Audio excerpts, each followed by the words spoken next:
Hi there. Thanks for joining me today. Allow me to encourage you today with this thought. It is this: consequences are not the end. Again, consequences are not the end. What do I mean? Um, you may have made a terrible mistake, committed a terrible sin against God, His word, against other people. You may have had a serious shortcoming or setback, and you're going through what we call the consequences, the results, the fruit of that error, that sin, that shortcoming. But I tell you, think about this. What you're going through, those consequences, are not the end. It's not the end of your purpose. It doesn't abort God's call and purpose on your life. It's not the end of the fulfillment of your dreams, your vision. Man, now, who better to prove that and exemplify that for us than David? Up until now, the book of First and Second Samuel, as well as the Chronicles, gives us details of the kings of Israel. But in Second Samuel chapter 11, really 12 is where we get to his sin with Bathsheba. But before that time, David experiences victory after victory. And his kingdom, the kingdom of Israel under his leadership, it increases and increases. The fear of God is on that nation like never before. Other nations are afraid of that nation. It just rises in prestige and prominence under David's rule and authority. And in the time of his success, which tells us we are more prone to a failure in the time of great success. So we have to be on guard, particularly in those times. So now, when he's supposed to go out to war, as the kings in those days would be, instead he stays home. And of course, as you know, he commits the sin with Bathsheba. Now, and you can read that for yourself in 2 Samuel chapter 12, I believe. Now, when he's confronted, now he not only commits adultery, but he murders the woman's husband in an attempt to cover his sin. So you have multiple infractions there. And then he not only does that, but he marries Bathsheba and takes over her property, which were Uriah's, her husband's property. Now, this really grieves God, his actions.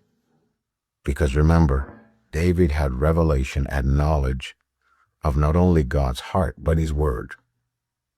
He understood God's covenant and his commitment to that and his obligation to follow that. And the thing is this: because of what he did, the consequences to David's life, were horrendous. His family gets basically destroyed. Just calamity after calamity, challenge after challenge. Obstruction after obstruction faces David's life. It's a misery. But what David teaches us and what he shows us is this: he not only owns up to his sin against God and his word and the people that he hurt and offended, but what David did, he trusted God to keep him, to help him throughout the consequences he would face. I want you to hear that.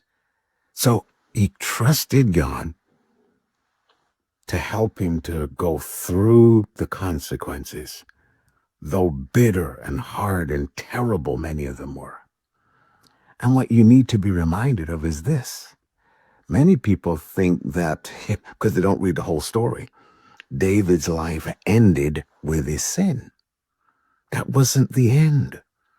David did go through the consequences of his sin. Of course, he first received forgiveness of God, but then went through those consequences and lived many years after experiencing those consequences. I want you to think about that.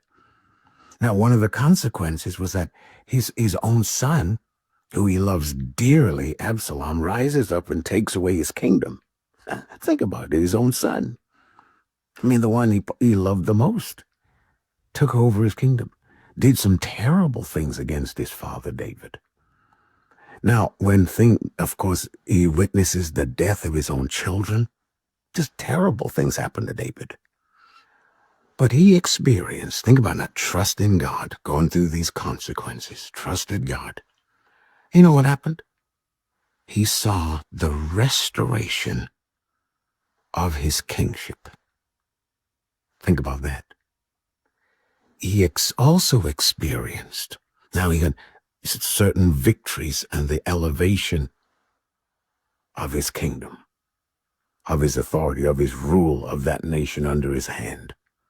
He saw the people get restored back to him in receiving him as their king and respecting him, and also oversaw the transition of power from himself to his son Solomon. Now, think about that. There is life after consequences. Consequences are not the end. We've got to keep trusting God, no matter how bad things look. Keep trusting God. Let him know you're trusting his word. Let him know you're believing his covenant promises. Bring his word to him. Let him know, man, Lord, I've done this. Yes, I acknowledge it, but I'm trusting you. Help me to get through this.